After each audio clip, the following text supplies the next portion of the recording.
Hi, good morning. How are you? I just returned to California after a few days at the Science of Consciousness conference in Tucson, Arizona, where I did give a talk on some of the principles in my book, You Are the Universe, Discovering Your Cosmic Self and Why It Matters. So at the end of my talk, somebody asked me a question about the limitations of science, and my response was that we have to use science and transcend science at the same time. And there was somebody in the audience who got very upset and said my statement was very dangerous and a disservice to scientists. And in fact, there was another person who even questioned my sanity.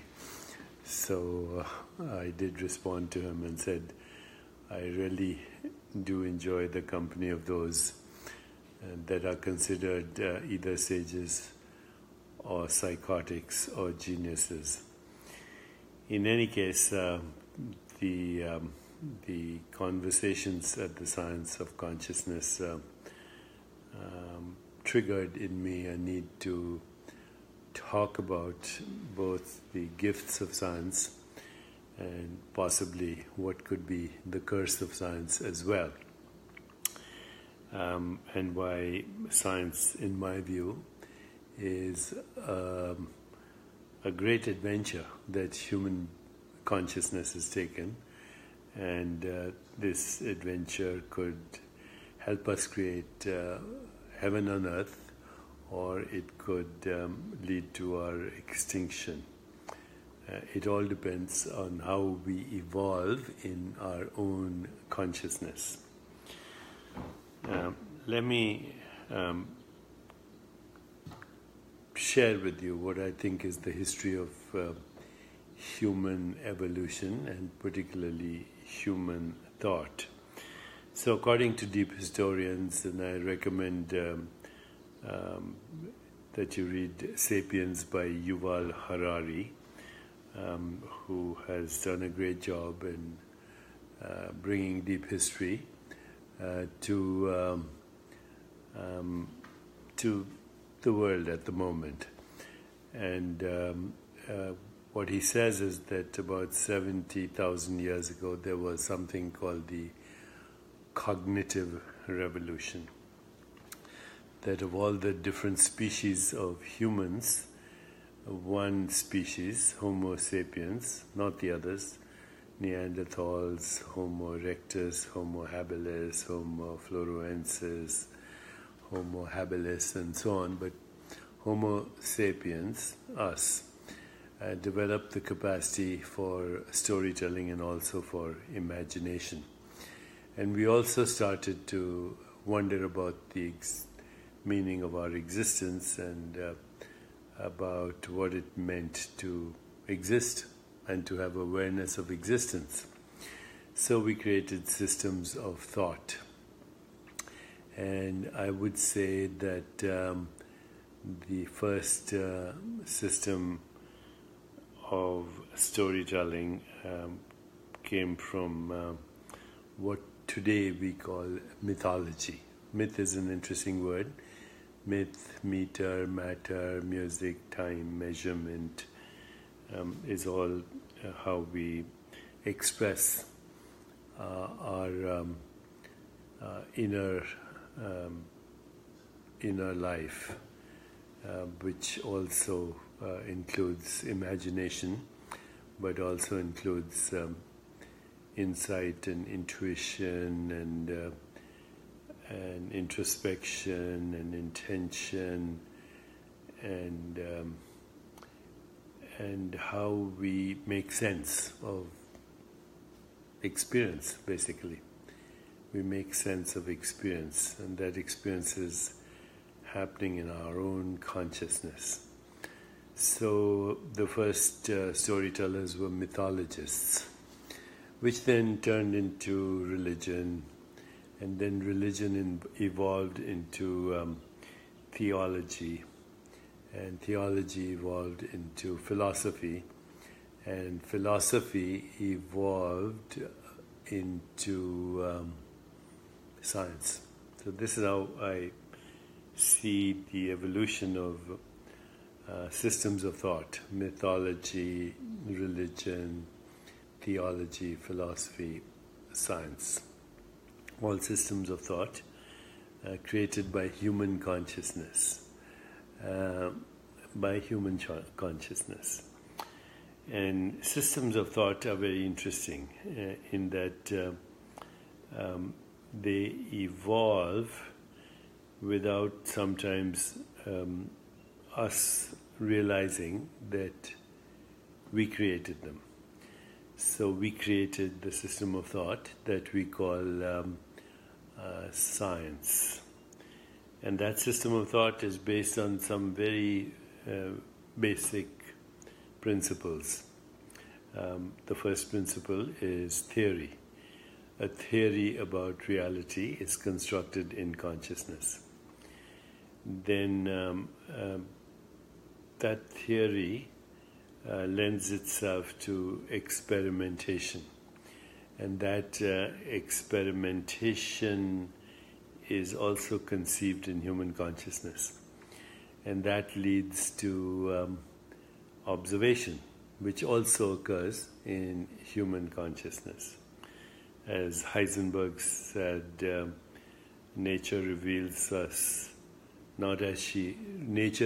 herself to us, not as she is, but to our method of questioning.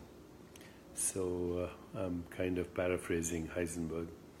Whatever we find in science is a result of theory, experiment, observation to questions we ask in human consciousness.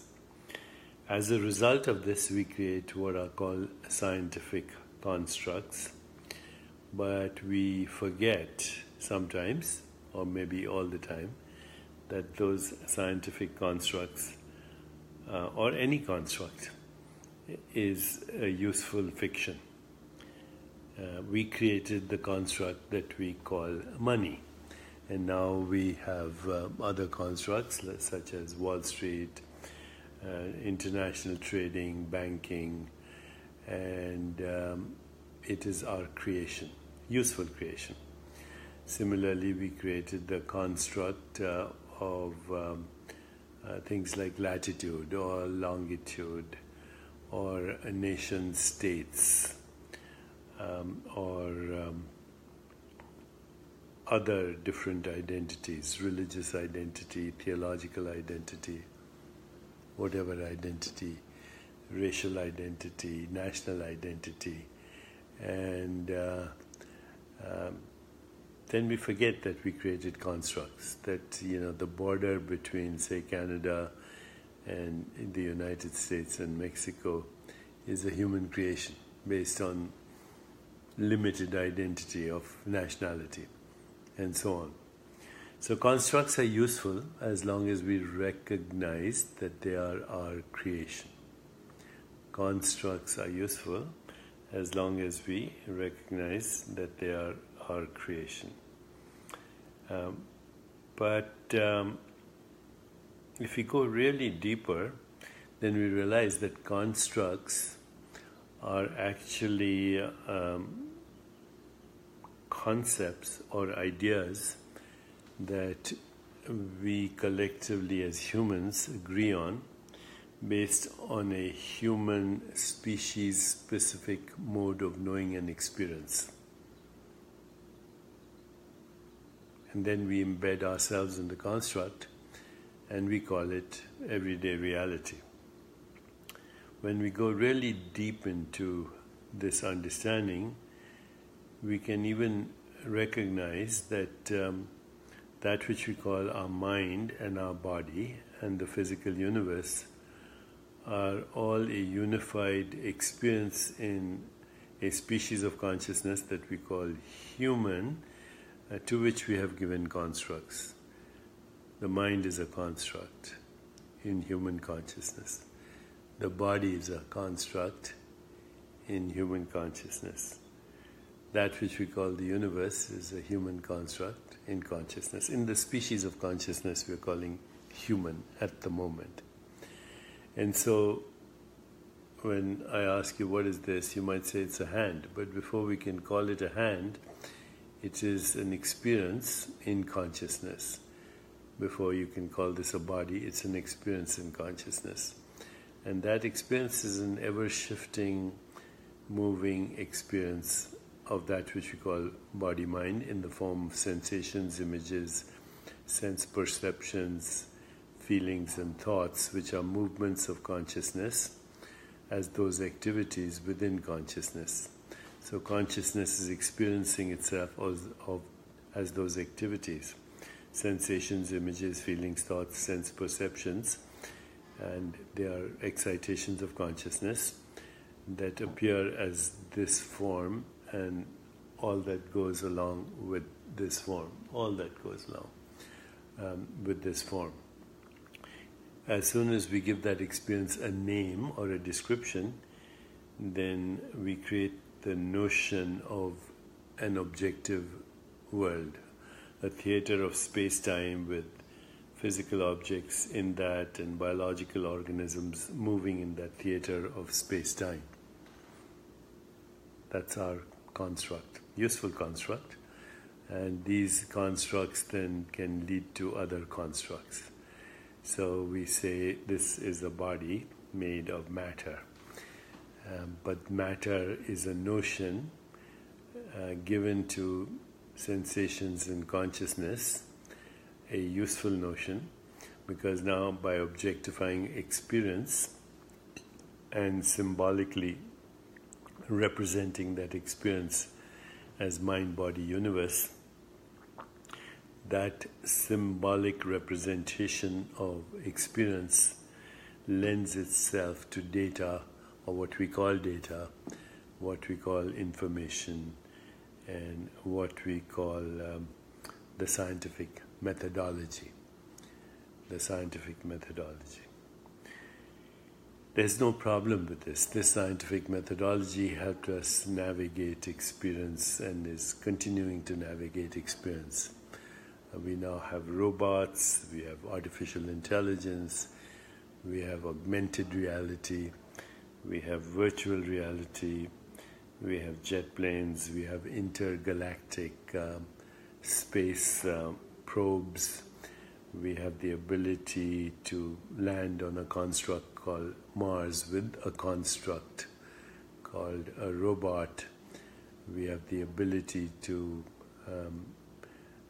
land on the moon with a construct called the human body in a construct called a spaceship. It's amazing how creating constructs allows us to navigate experience, and we forget that actually experience is prior to any construct. Experience is prior to any perception. Experience is prior to any notion. Experience is prior to any thought. Experience is prior to any concept, any insight. And what is that experience? The experience is the excitation of consciousness within itself as knower, knowing, and known, as observer, observing, and that which is observed. And what is observed is a phenomenon in consciousness that was created in consciousness, that was known in consciousness, and was made out of consciousness. So the whole thing, mind, body, universe, is a human construct known to consciousness as excitations of consciousness. Self-interaction creates the notion of observer, process of observation, and that which is observed. Self-interaction creates the notion of seer, seeing, and scenery. Self-interaction creates the notion of knower, knowing, and known. All that is known as phenomena that arise and subside, in consciousness, a mode of knowing in consciousness, and a knower, a subject, and an object of experience, all within consciousness. So when I say self, I don't mean the body-mind.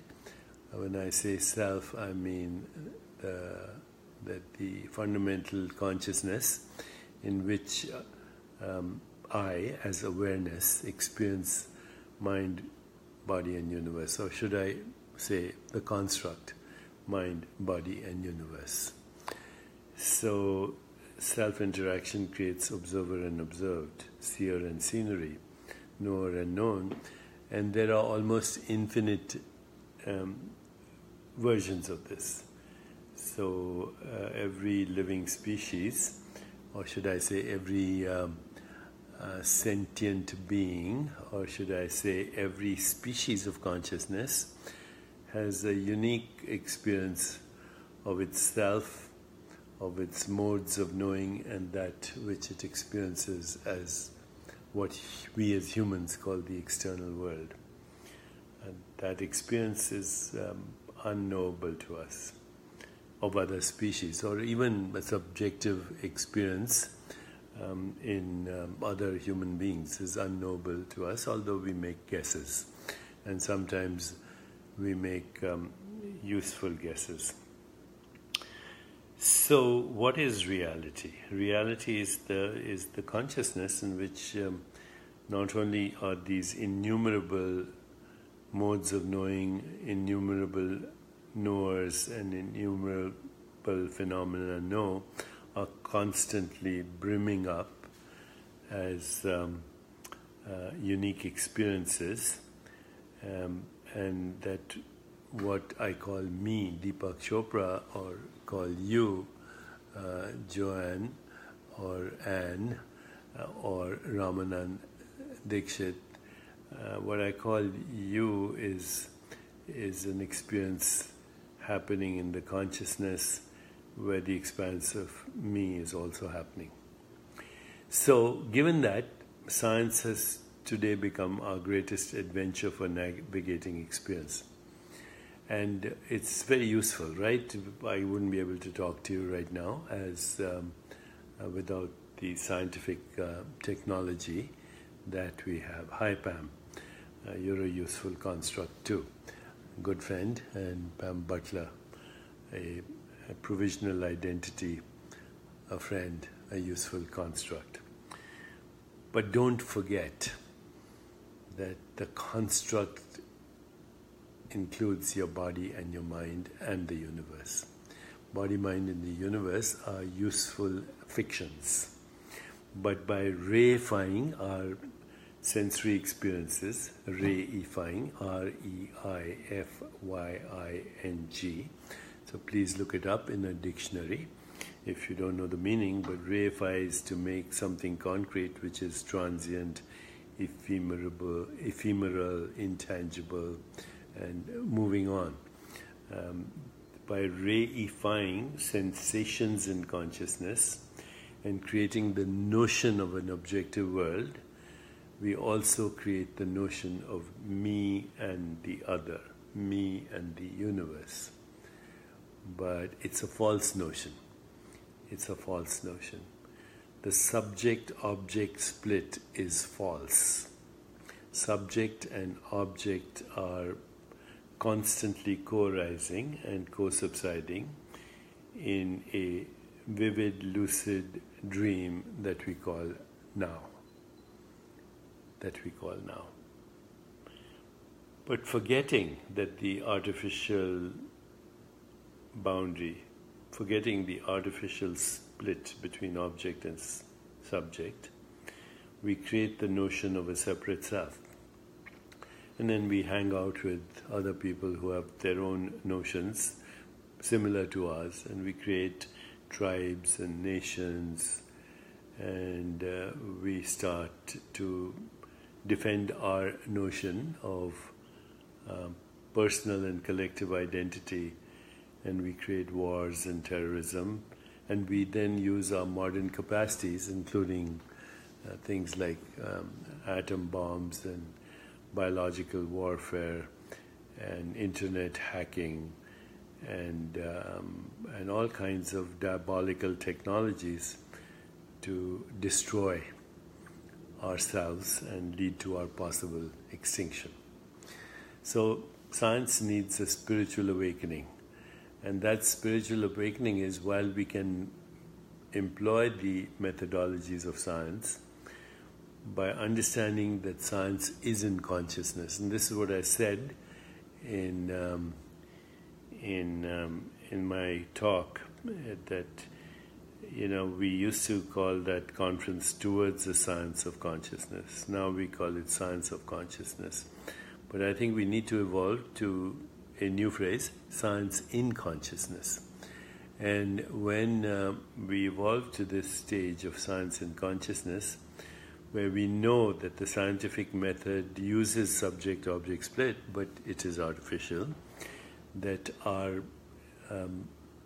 true identity, beyond this artificial separate self, beyond this artificial subject-object split, is inseparable from all that exists, then science in consciousness will create a new world. Science in consciousness will lead to our evolution from humans to metahumans, where we are slowly going in this direction. So, science is already talking about quantum entanglement, that there's a level of existence where space-time, energy, information, and matter all exist inseparably as possibility for space-time, information, energy, and matter. But be careful. Space-time, energy, information, and matter are also constructs, just like mind-body is constructs, and they all go together. So the real unified field is the consciousness in which all these constructs are actually entangled, inseparable. And when we feel that at a very deep gut level, then that experience is also called love. We hear a lot about unconditional love, but what is unconditional love? Unconditional love is a love that has no boundaries. It is the ultimate truth at the heart of creation. It is not a mere sentiment, but the knowledge of inseparable existence, inseparable being, differentiating itself into all these modes of knowing and all these modalities of that which we call the known, and all these different transient experiences, unique knowers. When science begins to understand this, then science will evolve, and spirituality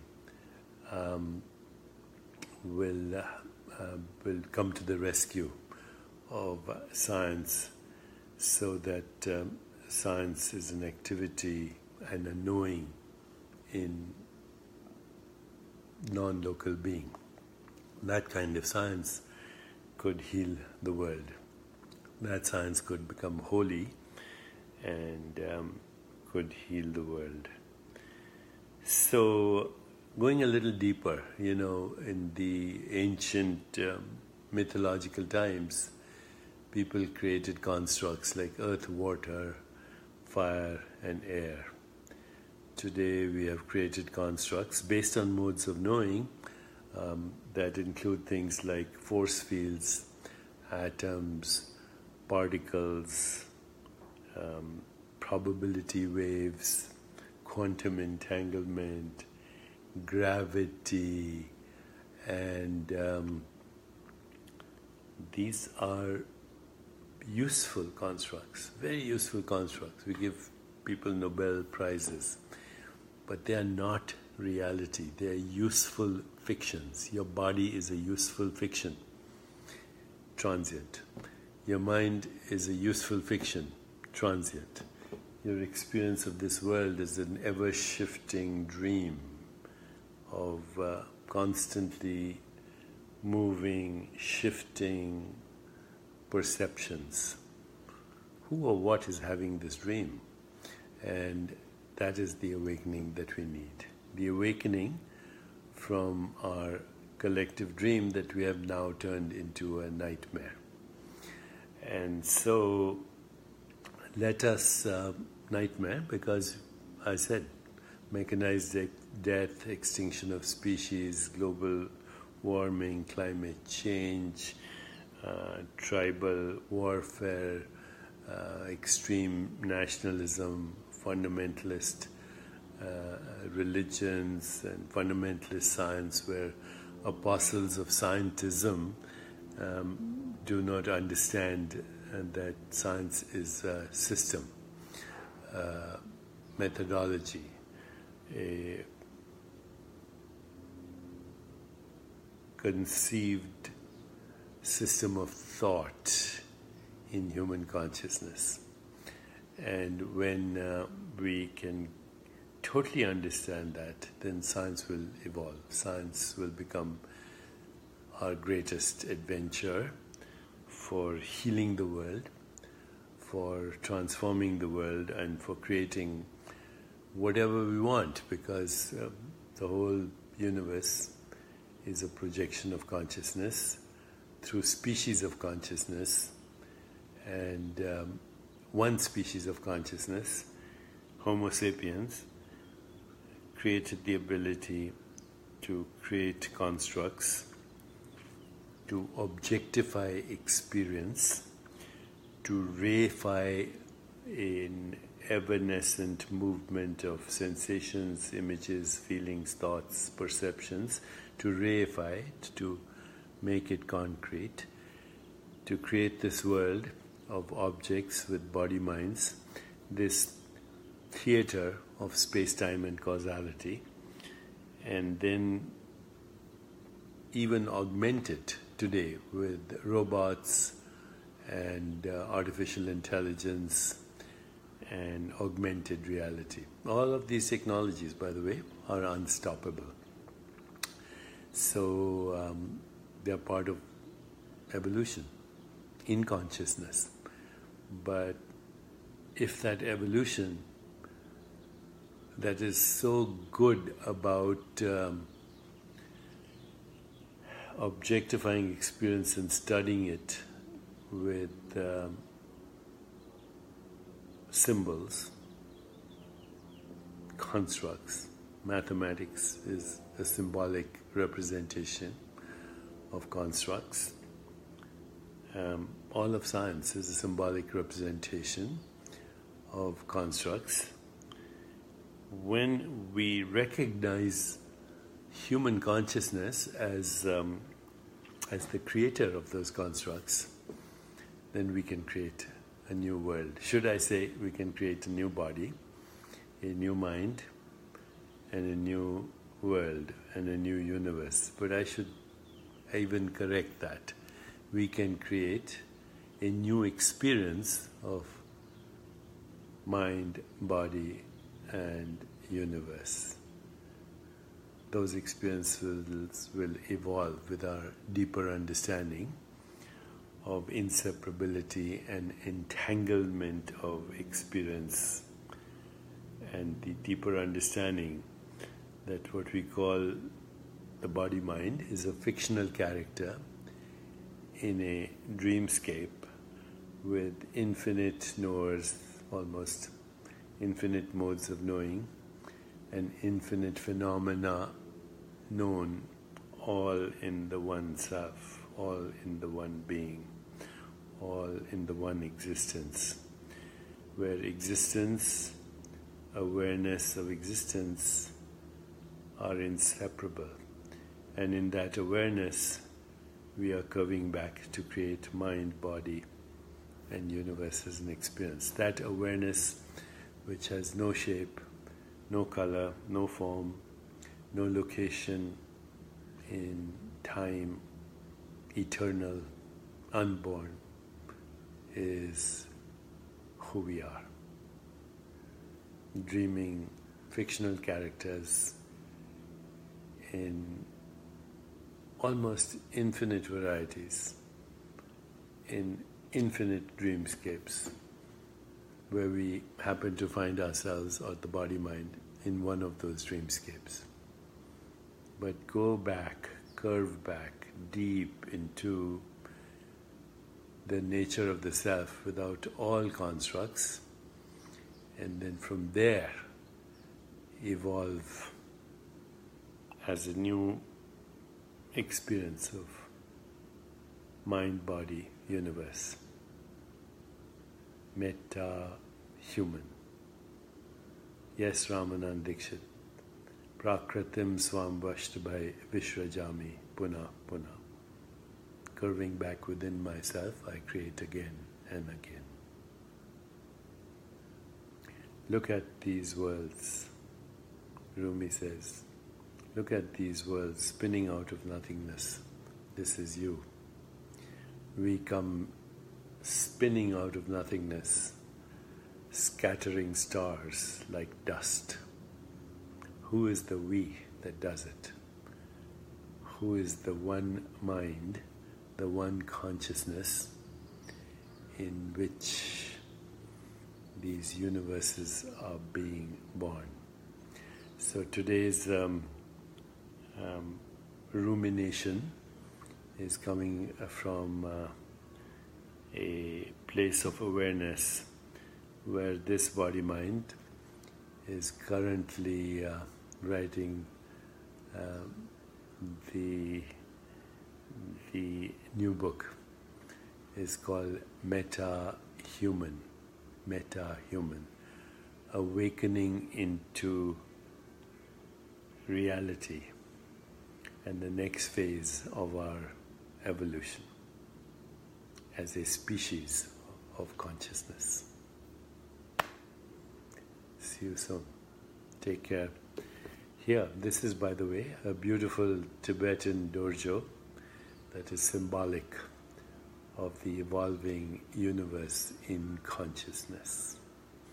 And of course, right now, this is my latest book, You Are the Universe, but we have to go beyond that because meta-human will know a different universe.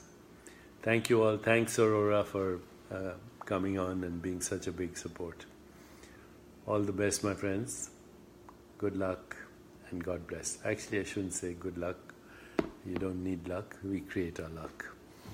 Opportunity meeting preparedness. See you soon.